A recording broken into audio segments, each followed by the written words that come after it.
when it comes to inspiration, how much did your family play a part in you being inspired to this work? 1,000% of it, man. Like I just mentioned with my brother, you know what I'm saying, Free Pee Wee, you know what I mean? Him being locked up right now, facing the kind of time he's facing, you know, it encourages me and inspires me to keep doing this. You know, we know God's, you know, got in control of it all, man, but even still here on a worldly basis, man, it take a little money and connections to make things happen like that. So that kind of is one of my motivations too, is like, you know, I had to become successful to a certain degree for my brother to even have a chance to get back home one day. You know what I'm saying? I just lost my cousin a couple years ago that I started doing music with. You know what I'm saying? Rest in peace, BP, man. So with him dying, you know, my other god brother, tatted and blood brother, man, woo-de-woo, R.I.P. Women, man, he got killed in 2005. You know what I'm saying? Like, so it's bigger than me doing it just for me now. You know what I'm saying? So my inspiration of doing it, man, and how family play a part in it, you know, my family is what got me started in it. You know what I'm saying? I started doing this because of my family.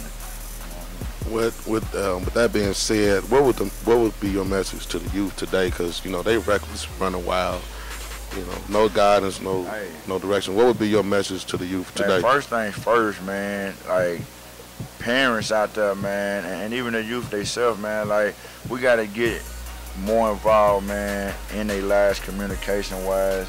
You know what I mean? I'm a big spiritual person, too, so for one, you know, you got to get God in their life. You know, pray with them, pray for them. You know what I'm saying? It ain't always just about trying to beat your child down. You know, sit them down, talk to them, you know, pray over the situation. You know what I'm saying? But then, too, you know, speaking to my fellow artists out there, you know, we got to learn how to sometimes switch up our message and switch up, you know what I'm saying, something for them to look up to. Now, we know that there's a lot of music from, we can start all the way back to NWA to now, and the usual topics in the song, drug related, yeah, gang related, yeah. Now it's trapping, pimping, and you said that rappers need to try to change some of the subject matter. Yes, sir. Now, if they change it, what do you think they need to change it to, and will it be accepted? I mean, this is my thing. I'm not saying not tell your story, but tell your story to the degree of it having a means to an end. You know, I'm a big believer in book sense and street smarts. You know, there's a lot of cats, man, that, you know, hustled their way from the street level into corporate America. You know what I'm saying? You take your Jay-Z's and Master P's, for instance, you know what I'm saying?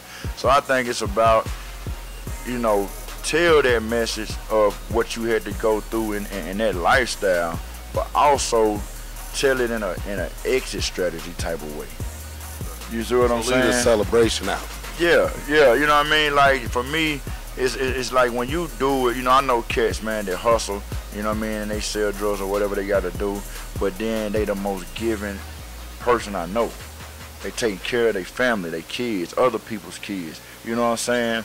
And if you ain't doing it and it's for that kind of reason, then you're doing it for the wrong reason. So the same with the message. You know, if you're talking about the hustle and doing this or that, you know, for the sake of providing, taking care of your family, then I don't really, you know, I can't knock that. You know what I'm saying? But when you doing it, you know, you talking about the drug dealing and the killing, and the only message behind it is about how much money you got and how big your house and cars is, then nah, bro, I ain't for that. You know, that ain't what's up. Now, there's, let's go back to the youth real quick. Yeah. They're running wild in the streets. They're selling. But now I've noticed that today's youth, when they hustle for Jordans. They hustle for candy paint. Exactly. And rims. So, but also the message in the streets is there's no jobs. Yeah. So what would be your advice from that angle when somebody would come up to you, or you walk up to a kid and you're like, look, you don't have to do this. Yeah. What else am I going to do? Okay, and I mean, see, my thing is this, man. I feel like, too, as generations done went on, man, I tell people of my age this same thing all the time. If we was back in those 50s and 60s when, you know, they was doing those boycotts and stuff like that, man, we probably wouldn't even have none of these rights. Because as generations now went on, us as black people, you know, us as leaders and the youth in our community, we done got weaker.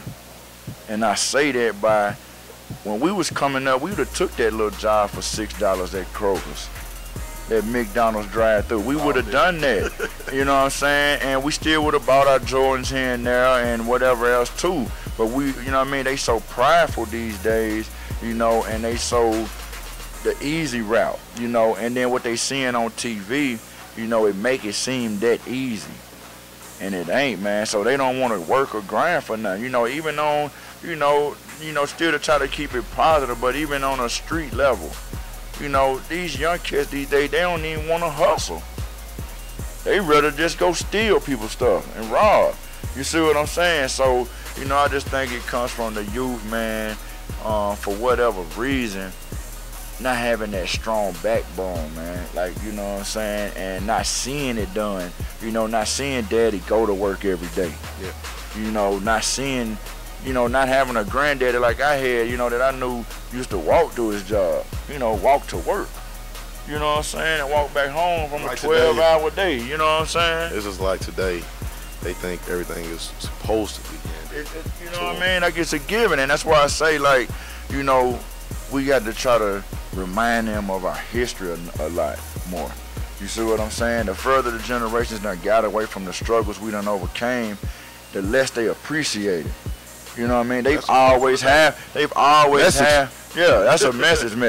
You know, they've always have been able to sit where they want to sit on a bus or walk in any restaurant they want to walk in. So they, you know, they grandmamas even was able to do whatever they wanted to do. So they didn't come from, you know what I mean, hearing about those stories. You know, my grandmama, you know, was a second generation from slavery. So, you know what I'm saying? Like, I've heard about them real deal stories. You know, my grandmama was in those marches to get black people to be able to get their voting rights. You know what I'm saying? So I go voting the GP just because of that. I could care less who's running for president because that ain't going to change my situation. But the fact that I know what people directly in my family and they families went through to get us that opportunity to be able to vote, I take advantage of that, man. Now, I'm glad you mentioned that because now we know voting is coming up. Coming up, man. That's what I'm saying. Take advantage of that, man. Why is voting important, and what would you tell the youth again about the importance of voting and why they need to? Yeah, and man, my thing is, like I said, we can't control the outcome, and even whoever get elected, we can't control their work ethics or what they gonna actually do for us as the people. But what you taking advantage of that right to vote does, though, is it's a conscious thing. It gives you that sense of pride to yourself, knowing that, hey, in a way, though, my voice and what I think, it do count.